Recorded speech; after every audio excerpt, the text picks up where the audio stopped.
Assalamualaikum warahmatullahi wabarakatuh. Salam sejahtera. Selamat pagi Bapak Ibu sekalian. Selamat datang pada acara webinar Market Overview Infrastructure Development and Our Expectation Ahead yang diadakan oleh Surya Cipta dan ADM Supplier Club secara virtual. Yang terhormat Bapak Marga Tahar, Chairman ADM Supplier Club, Bapak Teddy Kurniawan, Industrial Relation ADM Supplier Club, dan Bapak Abdul Gonin, Industrial Relation ADM Supplier Club. Kami sampaikan terima kasih kepada Bapak dan Ibu yang telah menyempatkan diri untuk mengikuti acara webinar hari ini. Webinar hari ini terselenggara berkat kerjasama dan bantuan dari Sekretariat ASC. Acara pokok pada webinar pagi ini adalah sebagai berikut. Sesi pertama adalah pembukaan acara webinar. Sesi kedua, presentasi mengenai Indonesia Overview, Automotive Industry, Progress Patimban Seaport, Surya Cipta Swadaya dan Subang Smart Politan. Sesi ketiga adalah tanya jawab, dan sesi keempat adalah penutup. Tema webinar hari ini adalah Market Overview, Infrastructure Development, and Our Expectation Ahead. Tujuan webinar hari ini adalah untuk memberikan informasi mengenai perkembangan industri otomotif di Indonesia, terutama sehubungan dengan percepatan program mobil listrik yang sedang dicanangkan oleh pemerintah dan pembangunan infrastruktur yang gencar dilakukan oleh pemerintah. Sebagaimana Bapak dan Ibu ketahui, pada 20 Desember 2020, Bapak Presiden Joko Widodo telah melaksanakan soft launching Pelabuhan Patimban. Pertama-tama, saya ingin memperkenalkan terlebih dahulu para panelis pada acara webinar ini. Saya, Putri Dwita dari Surya Cipta Swadaya, sebagai MC dan moderator yang akan membantu acara ini.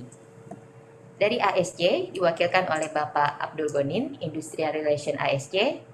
Dari Surya Cipta, diwakilkan oleh Bapak Wilson Effendi, Direktur PT Surya Semesta Internusa, Bapak Abed Nego, VP Sales and Marketing PT Surya Cipta Swadaya, Bapak Indra Wijaksana, Marketing Analyst Manager PT Surya Cipta Swadaya, Ibu Bina Wati Dewi, Sales Manager PT Surya Cipta Swadaya, dan Ibu Numika Uweda, Japandesk PT Surya Cipta Swadaya. Sebelum memulai acara ini, kami ingin menginformasikan kepada peserta webinar untuk semua mikrofon atau audio akan kami mute untuk menghindari banyaknya suara yang akan terdengar. Jika di antara Bapak dan Ibu ingin bertanya, silakan tuliskan pertanyaan pada fitur Q&A yang ada di bawah screen dengan format, nama, pertanyaan, dan pertanyaan tersebut ditujukan kepada siapa. Pertanyaan ini akan kami bacakan pada saat sesi tanya jawab, dan untuk menjaga privasi, nama tidak akan kami bacakan.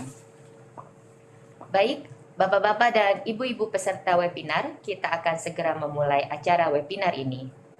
Untuk mengawali acara pagi ini, kami mohon kepada Bapak Abdul Gonin, perwakilan dari ASC, untuk dapat memberikan sambutan. Waktu dan tempat kami persilakan kepada Bapak Abdul Gonin. Kepada yang terhormat manajemen PT Surya Cipta Swadaya, kepada yang terhormat Division Head Purchasing PT Astra Daihatsu Motor Indonesia, Bapak Iwan Atung, Chairman ADM Supplier Club, Bapak Marga Tahar dan manajemen ASC, Bapak dan Ibu manajemen PT Astra Daihatsu Motor, dan Bapak dan Ibu manajemen supplier ADM.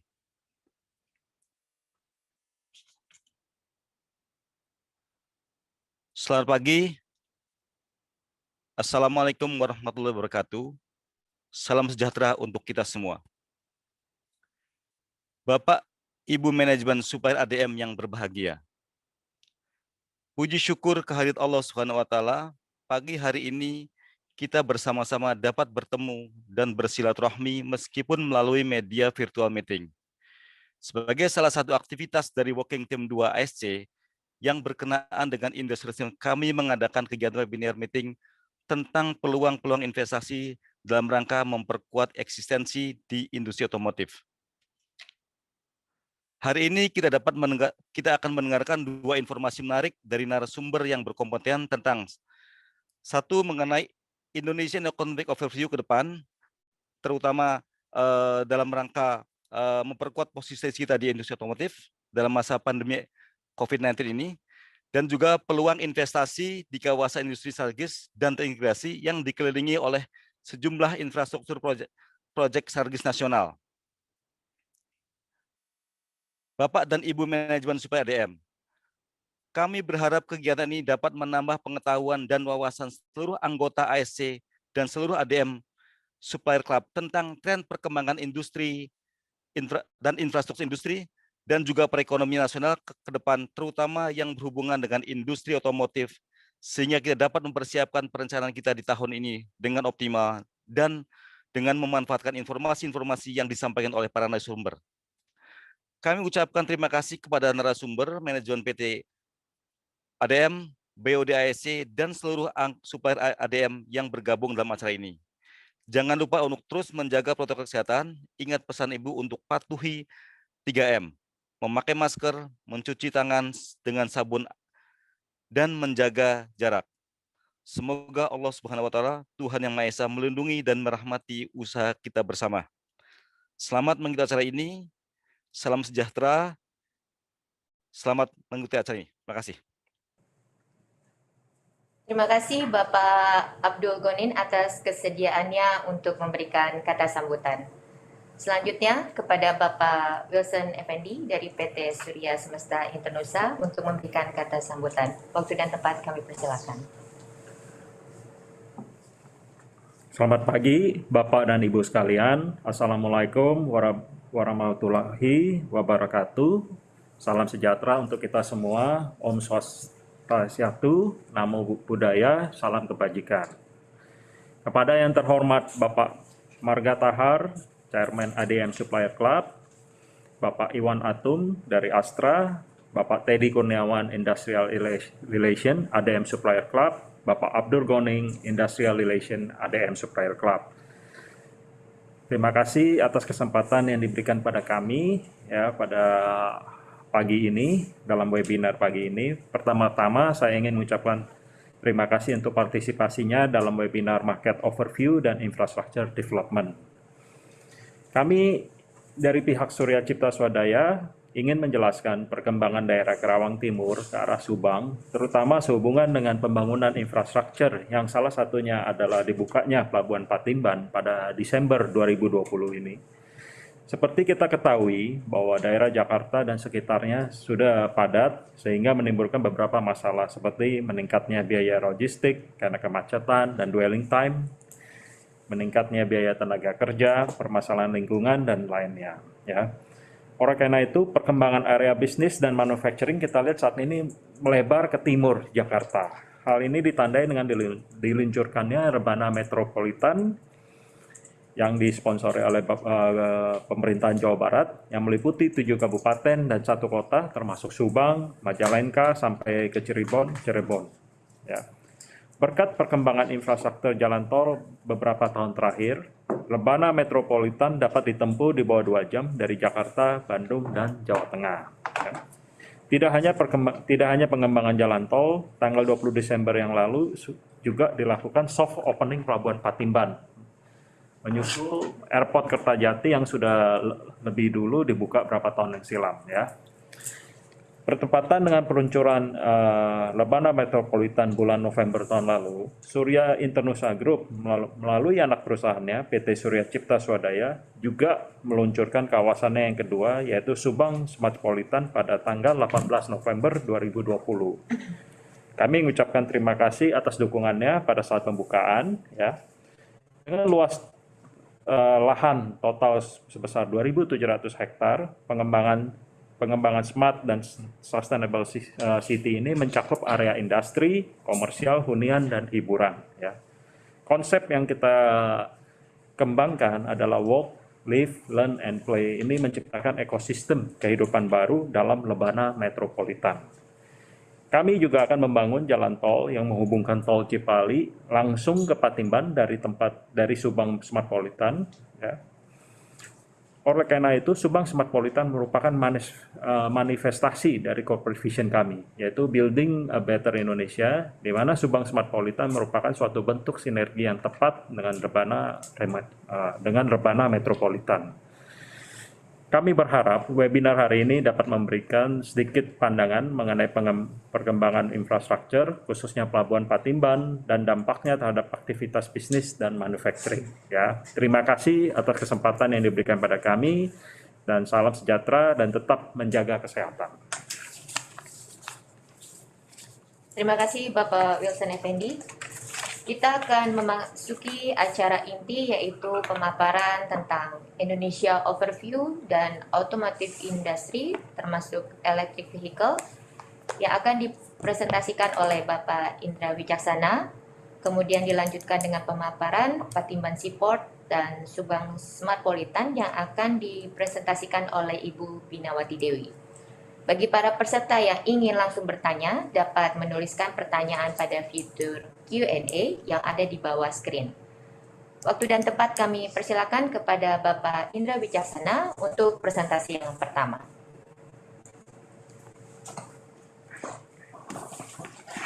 Selamat pagi Bapak Ibu semua. Kali ini saya akan memulai dengan overview Indonesia. Mungkin sebagian besar kita udah tahu. Dari hasil sensus yang terakhir tahun 2020, populasi kita itu ada 270 orang. GDP kita yang terbesar di Asia Tenggara, dan negara kita juga yang terbesar di Asia Tenggara. Sekedar ilustrasi untuk membandingkan Indonesia dengan negara-negara lain di Asia Tenggara, garis vertikal ini merepresentasikan jumlah penduduk, sementara garis yang horizontal luas negara. Besarnya lingkaran ini merepresentasikan GDP dari negara tersebut. Seperti bisa dilihat, GDP kita yang paling besar juga. GDP terbesar kedua di Asia Tenggara adalah Thailand, tapi tentu saja populasi dan luas negaranya tidak bisa dibandingkan dengan Indonesia. Berikut demografi Indonesia dari historical sampai dengan 2020. Jika diestimasi sampai dengan 2040, diantisipasi kalau penduduk Indonesia itu akan mencapai 313 juta. 313 juta ini adalah merupakan menjadikan kita sebagai negara dengan populasi terbesar di Asia Tenggara. Lebih dari itu, yang paling penting adalah jumlah middle class kita. Di 2020 ini diestimasi oleh World Bank kalau populasi middle class kita ada sekitar 85 juta dari 270 juta. Seiring bertumbuhnya populasi dan perekonomian, pada tahun 2040 nanti diestimasi kalau jumlah middle class di negara kita akan mencapai 237 juta. Dan ini juga menjadikan kita negara di Asia Tenggara dengan jumlah middle class yang terbesar. Populasi Indonesia, sebagaimana kita sudah ketahui, banyak terkonsentrasi di Pulau Jawa, terutama di bagian barat. Di bagian barat itu adalah termasuk Jawa Barat, DKI Jakarta, dan Banten. Diestimasi untuk kedepannya, jumlah penduduk akan tetap terkonsentrasi di Jawa Barat. Untuk perekonomian sampai dengan Q3 tahun 2020, bisa dilihat pertumbuhan kita sebenarnya negatif, itu minus 2% dibandingkan periode yang sama di tahun sebelumnya. Tetapi dari IMF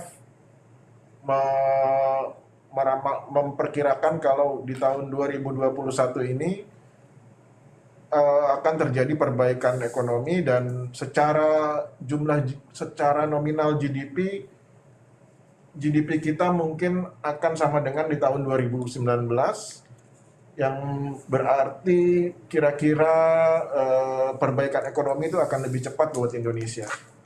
Untuk selanjutnya di tahun 2022 sampai 2025 diestimasi pertumbuhan ekonomi sekitar 5%. Untuk pertumbuhan ekonomi, untuk kontribusi GRDP, sekali lagi Pulau Jawa merupakan kontributor terbesar, di mana hampir 60% dikontribusi dari Pulau Jawa ini. Untuk selanjutnya saya akan masuk ke bagian otomotif overview. Sedikit gambaran tentang basis produksi otomotif di Asia Tenggara. Ada hanya beberapa negara yang menjadi basis otomotif di Asia Tenggara. Pertama itu Indonesia, yang kedua terbesar adalah Thailand. Kalau dari segi produksi kita itu kurang lebih 60% dari Thailand. Thailand itu produksinya 2 juta vehicle per tahun, sementara Indonesia cuma 1,3. Sementara kalau dibandingkan dengan sales-nya, Indonesia lebih besar daripada Thailand.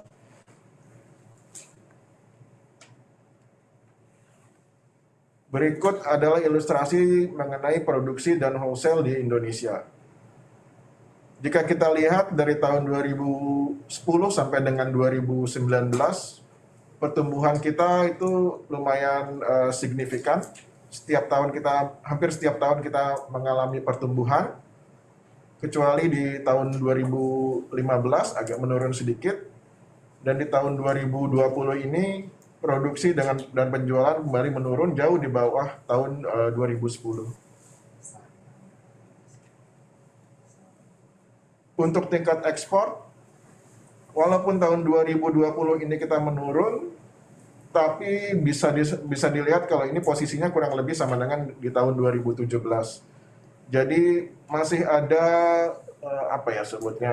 kemungkinan untuk pertumbuhan yang lebih pesat di tahun 2021. Bisa dilihat lagi untuk garis jumlah produksi import, kendaraan yang kita import masuk ke Indonesia, makin tahun itu semakin menurun.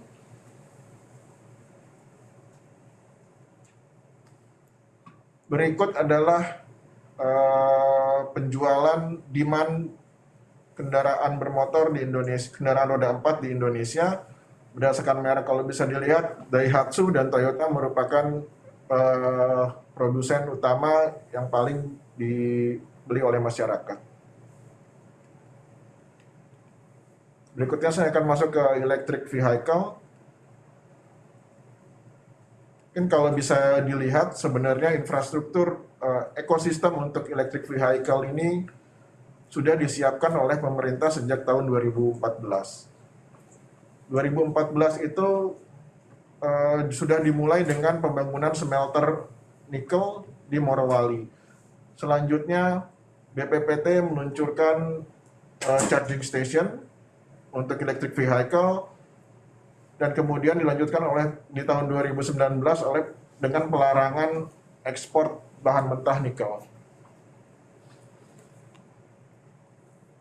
Regulasi ini semuanya disiapkan untuk menjadikan Indonesia sebagai ekosistem kendaraan bermotor terbesar di Asia Tenggara. Sampai dengan yang terakhir di tahun 2020 sudah disiapkan MOU antara Indonesia dengan beberapa produsen baterai elektrik untuk mendirikan Indonesia Battery Holding. Ini adalah beberapa tipe charging station yang disiapkan oleh PLN. PLN itu sebagai supplier listrik, dia ditunjuk sebagai untuk memonopoli suplai listrik ke Indonesia, termasuk untuk kendaraan listrik. Dari level 1 itu yang paling lamban adalah charging untuk di perumahan, level 2 di perkantoran dan parking lot, level 3 dan level 4 untuk yang level fast dan ultra charging adalah di charging station untuk umum. Charging station dari PLN, mereka menyiapkan 2 skema, satu untuk kendaraan roda 4 dan satu lagi untuk kendaraan roda 2. Kendaraan roda 4 seperti kita ketahui berupa charging station dengan berbagai level yang telah disampaikan sebelumnya, sementara untuk kendaraan roda 2 adalah berupa battery swap. Tarifnya sendiri untuk kendaraan roda 4 1.650 per kWh, sementara untuk kendaraan roda 2 sekitar Rp700 per kWh. Ini adalah salah satu cara PLN untuk mempermudah pemilik kendaraan listrik. Antara lain mereka menyiapkan mobile app di mana dengan mobile app ini para pengguna kendaraan listrik bisa mengetahui di mana stasiun pengisian yang terdekat dan bisa dibayar dengan saldo link aja secara otomatis. Ini adalah hasil kerjasama antara BUMN di Indonesia. Sampai akhir 2020 ada 33 charging station yang masih terkonsentrasi di Jakarta. Ini adalah beberapa faktor yang mendorong pertumbuhan market terhadap electric vehicle, antara lain dari sisi teknologi, kebijakan pemerintah, perekonomian, perusahaan-perusahaan, menurunnya harga baterai, serta meningkatnya tekanan terhadap kebijakan pemerintah. Ini adalah salah satu skema menggambarkan kira-kira biaya produksi kendaraan listrik itu seperti apa. Kalau bisa dilihat, untuk baterainya sendiri itu kira-kira 40-50% dari biaya produksi kendaraan listrik. Ini ada hubungannya dengan Indonesia sebagai pemilik cadangan nikel terbesar di dunia. Di tahun 2020 diketahui kalau Indonesia memiliki cadangan nikel sampai dengan 21 juta ton. Posisi kedua adalah di Australia dengan 20 juta ton, tetapi secara market tidak bisa dibandingkan karena kalau dari segi produksi otomotif, Australia itu penduduknya sedikit, mungkin nggak sampai 10%-nya Indonesia, dia sekitar 25 juta. Sementara market untuk otomotifnya juga sedikit dan produksinya juga tidak sampai 1/10-nya Indonesia. Ini adalah salah satu faktor yang menentukan biaya produksi kendaraan listrik. Dari tahun 2010 sampai tahun 2020 diketahui kalau harga baterai per kWh, baterai pack dari tahun 2010 itu sekitar $1.160, sementara tahun 2020 menurun menjadi $137. Di China sendiri sudah ditemukan oleh Bloomberg, salah satu riset mereka menemukan kalau harga baterai pack di sana sudah turun sampai dengan $100 per kWh yang disuplai oleh perusahaan untuk produksi bis elektrik. Estimasi ke depannya dari Bloomberg mengestimasikan kalau tahun 2020 58% dari kendaraan yang dijual di pasar adalah kendaraan listrik. Jumlah ini meningkat jauh dari tahun 2020 yang cuma sekitar 3%-nya.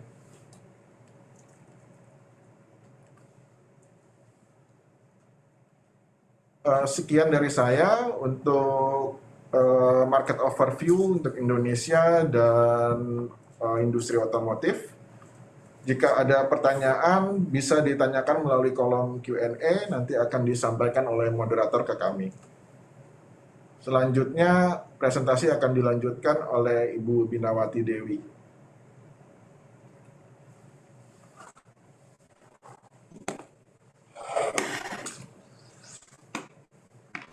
Selamat pagi Bapak Ibu sekalian. Hari ini saya akan mempresentasikan mengenai progres Pelabuhan Patimban dan Subang Smartpolitan, kawasan industri baru kami yang berlokasi di Subang. Pelabuhan Patimban dan Subang Smartpolitan adalah 2 di antara 13 proyek dari Rebana Development yang dicanangkan oleh Gubernur Jawa Barat. Bapak Ibu sekalian pasti sudah semuanya mengetahui bahwa pada tanggal 20 Desember 2020, Bapak Presiden Joko Widodo telah melakukan soft launching Pelabuhan Patimban. Namun sebenarnya progresnya terakhir bagaimana sih kondisi Patimban? Nah, berikut ini kami akan menampilkan video singkat mengenai progres pembangunan Pelabuhan Patimban. Video ini kami ambil pada akhir Desember 2020, beberapa hari setelah soft launching dilakukan.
Berikan pada video tadi, Pelabuhan Patimban saat ini belum 100% selesai. Nah, estimasi timeline-nya untuk Pelabuhan Patimban adalah sebagai berikut. Untuk Rebana Metropolitan, program ini telah di-launching oleh Bapak Gubernur Jawa Barat pada November 2020 pada acara West Java Investment Summit. Untuk operator Patimban sendiri sudah ditunjuk pada awal 2021, yaitu konsorsium City Corps, Indika Logistik, dan Pelindo 3. Dan diharapkan operator ini sudah mulai beroperasi pada awal 2022. Untuk proyek pelabuhannya sendiri akan terbagi menjadi 3 tahap, tahap 1, 2, dan tahap 3. Keseluruhan pembangunan Pelabuhan Patimban akan selesai di tahun 2027. Pelabuhan Patimban harus didukung oleh akses yang mudah. Untuk itu akan dibangun tol Patimban, yaitu akses tol langsung yang menghubungkan tol Cipali langsung menuju Pelabuhan Patimban. Rencananya konstruksinya akan dimulai di tahun 2022 dan akan selesai di kuartal pertama 2024. Nah, ini info sekilas mengenai Rebana Metropolitan. Sebagaimana tadi disampaikan oleh Bapak Wilson Effendi, Smart Politan adalah salah satu proyek di dalam Rebana Metropolitan. Rebana Metropolitan meliputi 7 kota dan kabupaten, terbentang mulai dari Subang sampai dengan Cirebon. Rebana Metropolitan adalah program pembangunan kawasan industri dan perkotaan baru di Jawa Barat. Total ada 13 proyek pembangunan. Jantungnya adalah Pelabuhan Patimban dan Airport Kertajati. Pada tahun 2017, Kementerian Perhubungan telah melakukan survei terhadap kalangan industri otomotif mengenai preferensi mereka terhadap Pelabuhan Patimban. Hasil surveinya adalah sebagai berikut. 40%, jadi hanya 40% industri otomotif yang berlokasi di Jakarta prefer untuk menggunakan Pelabuhan Patimban untuk kegiatan ekspor, impor, dan delivery keluar pulau. Tentu saja karena jaraknya yang cukup jauh dari Pelabuhan Patimban. Sedangkan industri otomotif yang berlokasi di Bogor dan Bekasi, mereka 50-54% memilih Pelabuhan Patimban. Sedangkan untuk industri otomotif yang berlokasi di Karawang dan Purwakarta, 75 dan 100% lebih memilih untuk menggunakan Pelabuhan Patimban, tentu saja karena jaraknya yang sangat dekat. Hasil survei ini menjadi salah satu pertimbangan yang turut menentukan lokasi pelabuhan baru di Patimban. Pada saat Pelabuhan Patimban nanti beroperasi, diperkirakan 68% mobil akan ditransport via Pelabuhan Patimban. Hal ini tentu saja karena pusat industri otomotif berlokasi mulai dari Bekasi, Cikarang, Karawang, dan Purwakarta. Bapak Ibu sekalian, slide ini menginformasikan perbandingan kapasitas Pelabuhan Tanjung Priuk dan Pelabuhan Patimban. Saat ini, kapasitas car terminal di Pelabuhan Tanjung Priuk adalah 350.000 CBU dan kapasitas kontainer terminalnya adalah 7,5 juta TEUs. Nantinya, kapasitas kontainer terminal di Tanjung Priuk akan meningkat menjadi 11,5 juta TEUs setelah terminal Kali Baru selesai. Diharapkan selesai pada tahun 2023. Sedangkan bar ini adalah menggambarkan kapasitas Pelabuhan Patimban, yaitu 600.000 CBU dan 7,5 juta TEUs pada tahun 2027. Bapak Ibu sekalian, ini adalah master plan Pelabuhan Patimban. Total areanya adalah kira-kira 650 hektar. Untuk area pelabuhan, maksud saya untuk area terminal dan area fasilitas pendukung seperti untuk kantor kepabeanan dan area komersial. Ini adalah informasi mengenai shipping line yang saat ini sedang bernegosiasi dengan pihak otoritas Patimban untuk membuka rute pelayaran ke Patimban. Di luar Toyo Fuji Shipping yang telah melakukan ekspor perdana ke Brunei Darussalam pada saat acara soft launching, maka saat ini ada beberapa shipping line yang sudah dan sedang bernegosiasi dengan otoritas Patimban, seperti NYK, Mitsui, dan Kala Lines. PT ASDP sendiri telah membuka 3 rute pelayaran yang terjadwal dari Patimban menuju Pulau Sumatera dan Pulau Kalimantan. Bapak Ibu sekalian, sekarang saya akan masuk ke slide mengenai PT Surya Cipta Swadaya. Bapak Ibu sekalian pasti sudah sangat familiar dengan Surya Cipta, bahkan sering datang ke Surya Cipta mungkin. Oke, Surya Cipta adalah anak perusahaan dari Surya Semesta Internusa Tbk. Saat ini Surya Cipta adalah developer dan manajemen dari 2 kawasan industri, Surya Cipta City of Industry di Karawang dan Subang Smart Politan, proyek terbaru kami yang berlokasi di Subang. Hari ini saya tidak akan membahas tentang Surya Cipta karena balik lagi Bapak Ibu sekalian pasti sudah sangat familiar, sudah sering datang juga. Daihatsu lokasi pabriknya ada di Surya Cipta. Kali ini saya akan lebih fokus ke Subang Smart Politan, proyek terbaru kami yang berlokasi di Subang. Lokasinya Bapak Ibu sekalian bisa lihat pointer saya ada di Tol Cipali kilometer 89. Kira-kira 35 km arah timur dari Surya Cipta. Kalau Bapak Ibu lihat pointer saya ke arah atas, garis yang biru ini adalah Tol Patimban yang nantinya akan dibangun untuk menghubungkan Tol Cipali langsung ke Pelabuhan Patimban. Ini adalah beberapa pilihan akses untuk menuju Subang dan menuju Karawang. Jadi akses utama kita adalah Jalan Tol Jakarta Cikampek, garis yang warna hijau yang saya tunjuk ini Bapak Ibu. Akses yang kedua adalah melalui elevated toll, garis yang warna merah yang saya tunjukkan sekarang.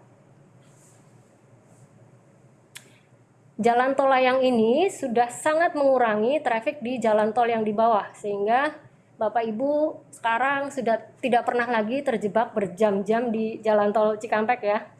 Dulu mungkin Bapak Ibu sering banget kejebak berjam-jam di tol Cikampek. Alternatif akses lainnya adalah jalan tol Jakarta Cikampek 2 Selatan yang saat ini sedang dibangun. Diharapkan Japek 2 Selatan ini akan semakin membagi traffic sehingga di jalan tol Jakarta Cikampek semakin lancar. Alternatif akses lainnya adalah kereta cepat yang menghubungkan Jakarta ke Bandung yang saat ini sedang dikonstruksi. Nah, ini adalah master plan Surya Cipta, total areanya adalah 1.400 hektar. Titik yang saya tunjuk ini adalah lokasi Daihatsu Plan Karawang. Sudah sangat familiar ya Bapak Ibu sekalian, saya lihat juga beberapa tenan Surya Cipta join di acara webinar hari ini. Nah, ini Subang Smart Politan, proyek baru kami yang berlokasi di Subang. Kami menyebutnya Smart Politan karena kami di Subang nanti akan membangun, tidak hanya membangun kawasan industri, tapi kami akan membangun sebuah ekosistem di mana orang bekerja, tinggal, belajar, dan bermain di lokasi yang sama. Work, live, learn, and play. Jadi di Subang kami akan membangun sebuah kota mandiri yang terintegrasi, smart, and sustainable. Simpelnya, di Subang nanti kami akan membangun sebuah kota masa depan yang didukung oleh kemajuan teknologi digital dan IoT. Subang Smart Politan kami telah melakukan groundbreaking ceremony pada 18 November tahun 2020. Berikut ini saya akan sajikan sedikit cuplikan video pada saat acara groundbreaking tersebut.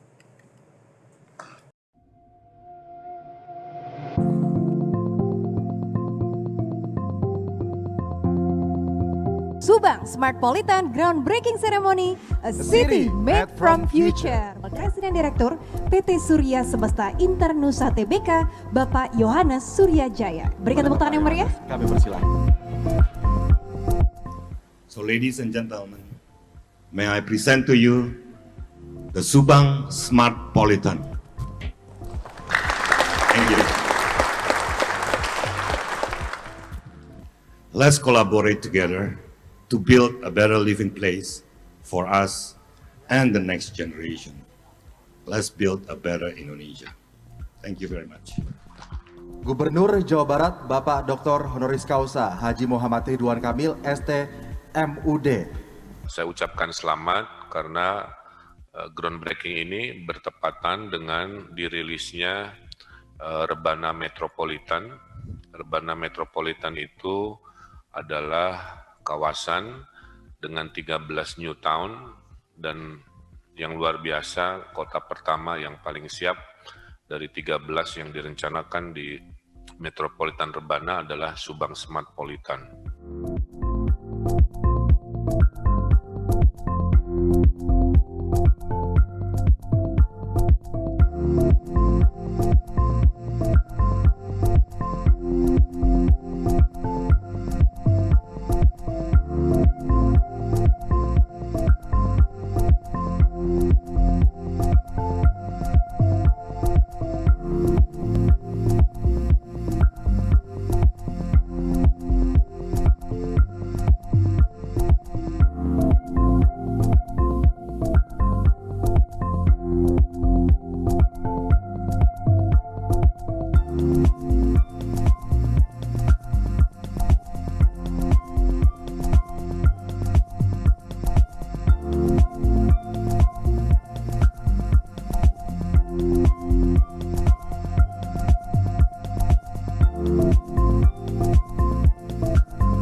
Bapak Ibu sekalian, total area di Subang Smartpolitan adalah 2.717 hektar dan kami akan membangunnya dalam 4 tahap, di mana tahap pertama kami telah mulai pembangunannya di kuarter keempat tahun 2020 dan kami harapkan lahannya sudah mulai bisa dideliver ke customer pada kuarter pertama 2023.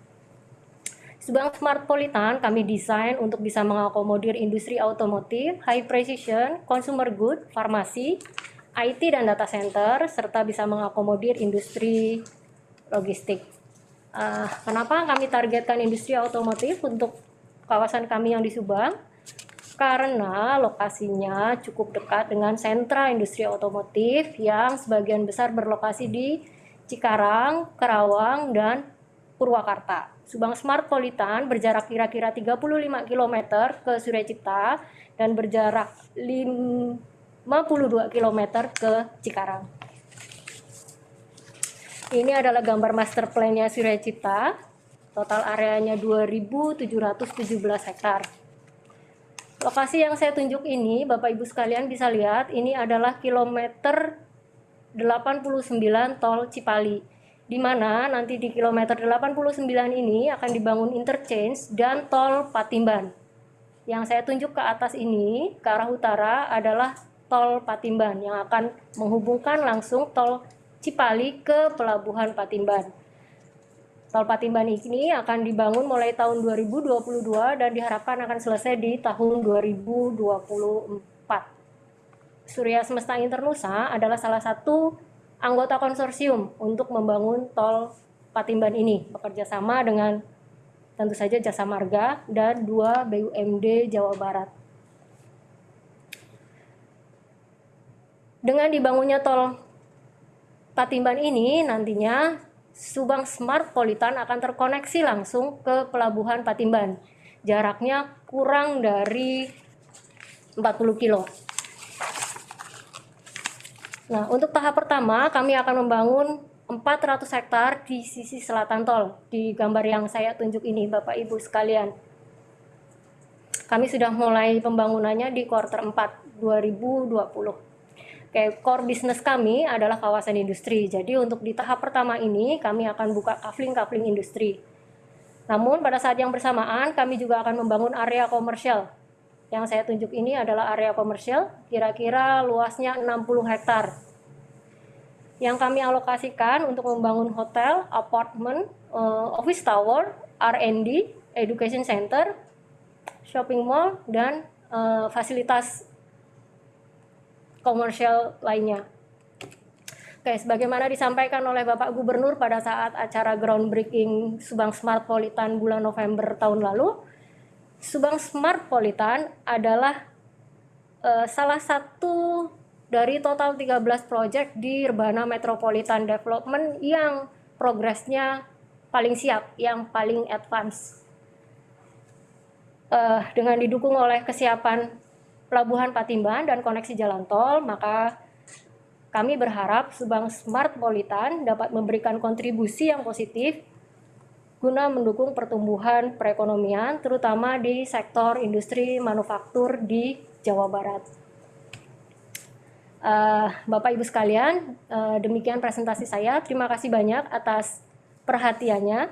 Jika ada informasi yang ingin ditanyakan, bisa ditanyakan melalui fitur Q&A atau bisa menghubungi kontak-kontak dan email yang ada pada screen ini. Terima kasih banyak dan selamat pagi.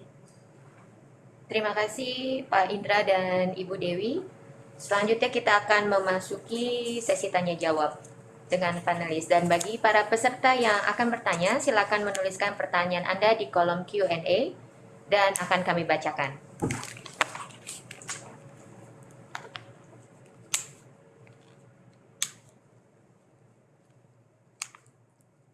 Pak Indra, kalau gitu boleh saya bertanya ya Pak Indra ya. Menurut Surya Cipta, apakah tren electric vehicle ini akan berdampak langsung ke supplier otomotif secara umum dan kapan tren ini akan mulai efektif? Baik, terima kasih. Kalau menurut kita berdasarkan data-data yang sudah ada dan informasi yang kita terima, ekosistem electric vehicle ini sebenarnya sudah disiapkan lama oleh pemerintah. Terus dampaknya ke kapan dia akan mulai? Sebenarnya dari beberapa prinsipal otomotif dari luar sudah mulai menginvestasikan di industri ini, lebih spesifiknya ke industri EV dari berbagai negara dan tidak hanya Jepang tapi juga Korea dan negara Asia lainnya. Apa dampaknya ke supplier? Dampaknya ke supplier tentu saja kalau industri secara produksi EV ini sebenarnya kalau bisa dibilang lebih simple daripada kendaraan combustion engine. Jadi akan ada kemungkinan supply barang yang sebelumnya diperlukan untuk combustion engine tidak diperlukan lagi untuk electric vehicle ini. Mau tidak mau ya, saya rasa kita semua di industri juga mesti berubah, adaptasi dengan kebutuhan pasar. Tapi jangan takut karena dengan dibukanya ada Pelabuhan Patimban ini dan target pemerintah untuk meningkatkan produksi manufaktur di Indonesia, tentu saja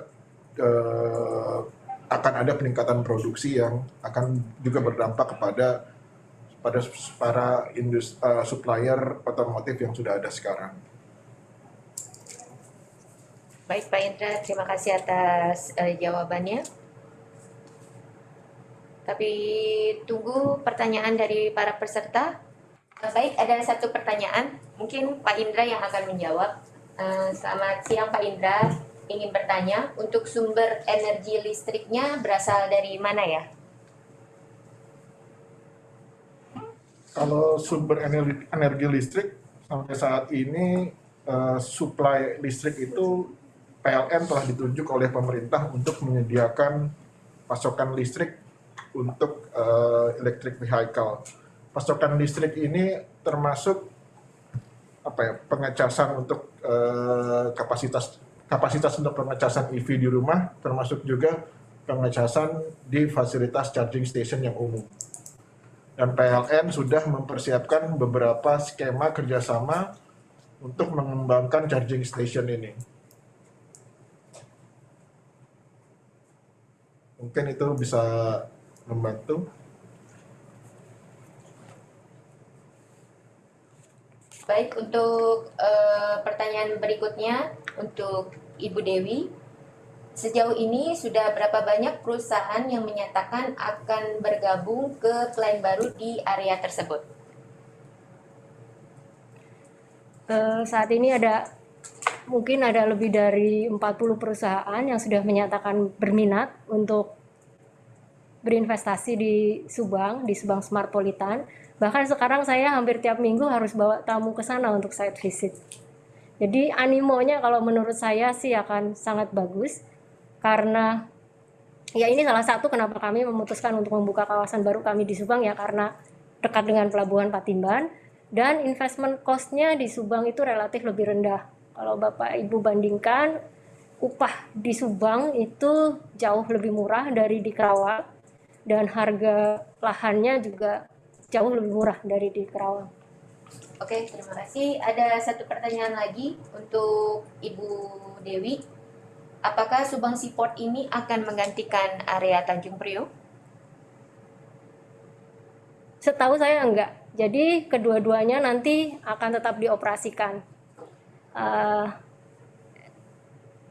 Kenapa pemerintah memutuskan untuk membuka pelabuhan baru di sebelah timur, dan dikhususkan lagi pelabuhan itu didesain untuk green port, eco port, ya, untuk mengakomodir industri otomotif yang sebagian besar berlokasi di timur Jakarta, dari mulai Bekasi, Cikarang, Karawang, dan Purwakarta.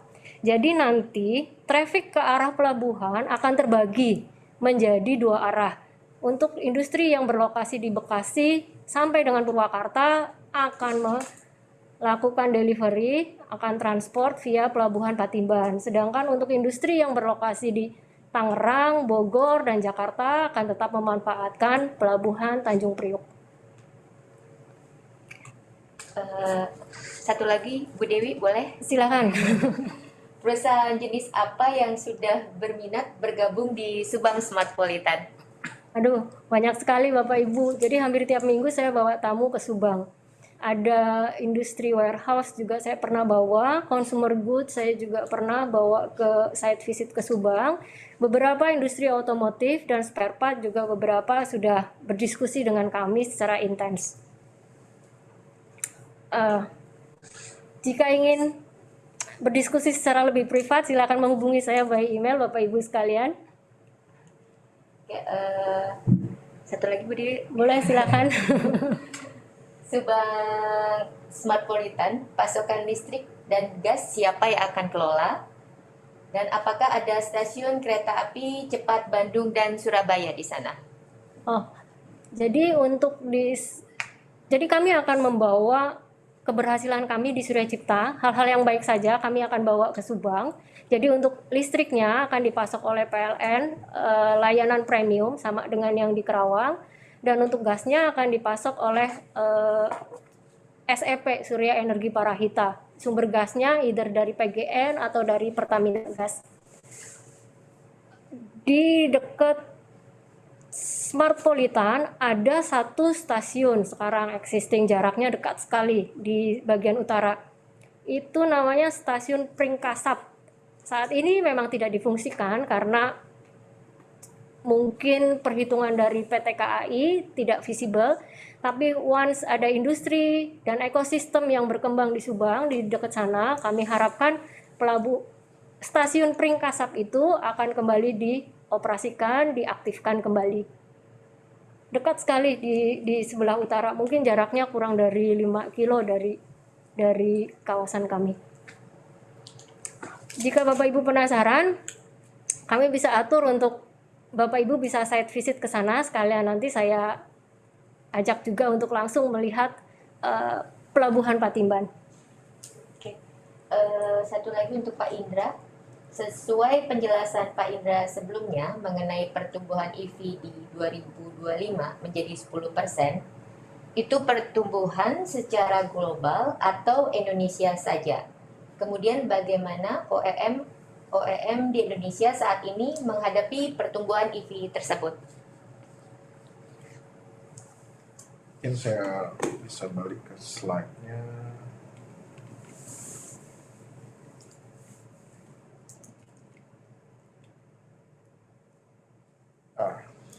Ini sales forecast-nya sebenarnya untuk tren global, karena buat di Indonesia sendiri belum ada statistik yang spesifik ke electric vehicle. Nah, sebenarnya tren global inilah yang direfleksikan oleh pemerintah untuk diaplikasikan ke Indonesia. Makanya pemerintah juga menargetkan kalau penjualan EV ini harus lebih harus lebih cepat daripada penjualan yang combustion engine. Maaf, tadi pertanyaan yang kedua apa? OEM. OIM. Saya ulangi ya Pak. Mengenai pertumbuhan EV di 2025 menjadi 10%, itu pertumbuhan secara global atau Indonesia saja? Kemudian bagaimana OEM di Indonesia saat ini menghadapi pertumbuhan EV tersebut? Untuk OEM yang di Indonesia, saya rasa mungkin sudah bukan rahasia umum lagi kalau ada beberapa prinsipal yang sudah menginvestasikan untuk mendirikan manufacturing khusus untuk electric vehicle. Sementara prinsipal-prinsipal yang sudah ada pun saya rasa akan bergerak ke arah sana. Sebagaimana kita lihat, mungkin memang kalau dari infrastruktur negara kita belum bisa dibandingkan dengan negara-negara maju seperti di Eropa, tetapi kebijakan-kebijakan untuk mendukung pertumbuhan infrastruktur ke arah sana sudah disiapkan oleh pemerintah. Jadi seharusnya hal-hal ini yang bisa mendorong para prinsipal untuk mempercepat konversi dari combustion engine ke electric vehicle. Mungkin begitu dari saya. Oke, terima kasih Bapak dan Ibu sekalian atas pertanyaan yang telah disampaikan kepada kami. Kita akan memasuki sesi terakhir, yaitu sesi penutup. Kami mohon kepada Bapak Abednego Purnomo untuk memberikan kata penutup. Silakan Bapak Abed.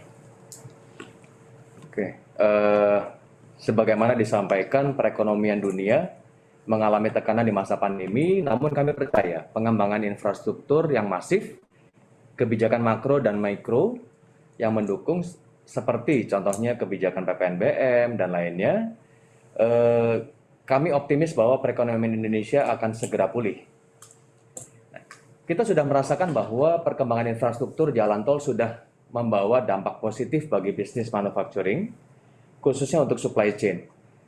Yang tadinya diperlukan waktu sekitar 7-8 jam, kalau saya bicara dengan beberapa perusahaan tracking, dari Karawang menuju ke Tanjung Priuk, sekarang hanya diperlukan waktu sekitar 3 jam. Tidak sampai di situ saja, pemerintah juga mengembangkan infrastruktur lainnya seperti Pelabuhan Patimban, kereta cepat Jakarta-Bandung yang sebentar lagi akan bisa kita nikmati, juga kereta cepat Jakarta-Surabaya yang saat ini sedang digodok bersama pemerintah Jepang. Tidak lupa jalan tol yang menghubungkan tol Cipali seperti yang tadi disinggung oleh Ibu Dewi sebelumnya, mulai dari Subang, yang menghubungkan tol Cipali mulai dari Subang Smartpolitan sampai dengan Pelabuhan Patimban akan segera dibangun dan dijadwalkan untuk beroperasi di awal 2024. Tol ini digagas dan akan dibangun oleh Surya Internusa Group melalui anak usahanya Nusara Cipta. Pemerintah daerah juga nggak mau ketinggalan dengan dicanangkannya Rebana Metropolitan yang melingkupi area yang sebelumnya kita pandang sebelah mata. Kami optimis bahwa Rebana Metropolitan akan membawa dampak positif yang besar terhadap kegiatan bisnis dan manufacturing. Lagi-lagi saya ambil contohnya adalah supply chain yang akan lebih efisien. Sebagai swasta, kami juga mau turut andil mensukseskan program pemerintah dalam mendukung investasi yang sudah ada dan juga untuk menarik investasi baru yang akan masuk ke Indonesia. Maka dari itu, walaupun di masa pandemi, di tengah pesimisme pasar, kami berani untuk meluncurkan kawasan kami yang kedua, yaitu Subang Smartpolitan.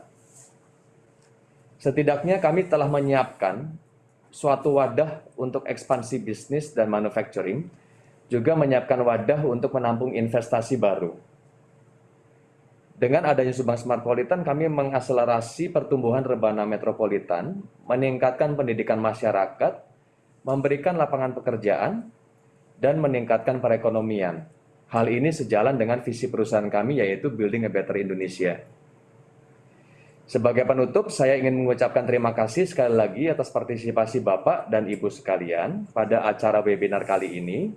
Sekaligus, kami juga mengundang hadirin sekalian untuk mengikuti serial webinar kami selanjutnya, di mana webinar berikutnya akan diadakan di bulan April bertajuk Logistik Dahulu, Sekarang, dan Nanti, yang akan dibawakan oleh praktisi logistik yang berpengalaman. Kami berharap serial webinar kami dapat memberikan kontribusi positif kepada Bapak Ibu sekalian. Mungkin sebagai tambahan ya Bu Putri, apabila memang ada beberapa pertanyaan yang hari ini karena keterbatasan waktu belum sempat kami akomodir, atau siapa tahu nanti ada pertanyaan tambahan, mungkin dapat dilayangkan ke alamat-alamat email yang tertera pada layar. Dan di akhir kata saya mengucapkan terima kasih. Oke, terima kasih Bapak Abed.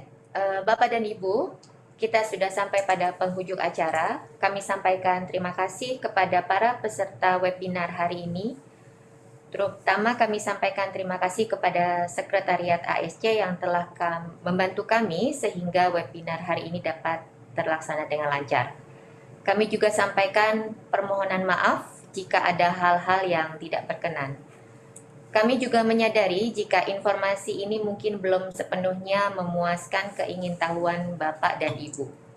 Untuk itu, jika ada pertanyaan yang lebih detail atau tidak dibacakan dikarenakan keterbatasan waktu hari ini, atau mungkin Bapak dan Ibu berminat untuk site visit ke Subang Smartpolitan ataupun ke Pelabuhan Patimban, dapat menghubungi Ibu Dewi, Bapak Indra, atau Ibu Numiko di nomor telepon 0267 440088 atau dapat mengirimkan email. Alamat email ada pada slide terakhir presentasi yang akan kami kirimkan kepada peserta webinar. Sekali lagi kami sampaikan terima kasih dan selamat beraktivitas kembali. Semoga apa yang kita suguhkan hari ini dapat bermanfaat. Akhir kata kami pamit, sampai jumpa lagi di kesempatan baik berikutnya. Wassalamualaikum warahmatullahi wabarakatuh. Salam sejahtera. Terima kasih.